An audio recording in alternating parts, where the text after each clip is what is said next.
It was a tough tournament, it being a handicap tournament, and we had to start at a deficit. Usually, players like myself, Taj and Stefan, us having a much lower handicap than on average, we would start about 15 to 10 to 20 points lower than everyone else. So it was a good test of our mental fitness, mental toughness, and it was a good test of our fitness, our general physical fitness, and our court craft. So I thought it was a good tournament, especially for us to get the win.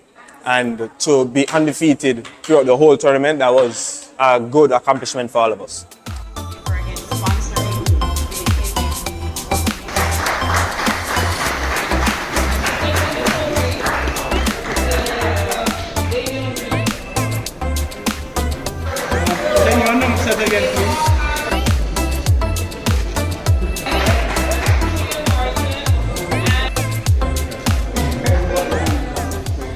We would like for more teams to participate and more coverage as well.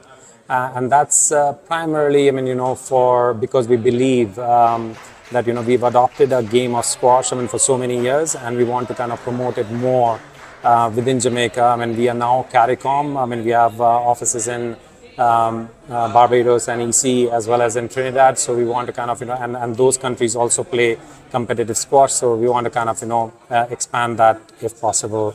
We're very excited that persons still come out for it. And I think it's a uniqueness of the handicap system, which makes it interesting and which makes people come out. You end up cheering for the underdog even more than normal because they're now competing against national representatives, and they get to, when they would normally play against a national representative, are now a chance not only to play, but to actually try and beat them, And so I think that uniqueness of the event is what makes it so much fun.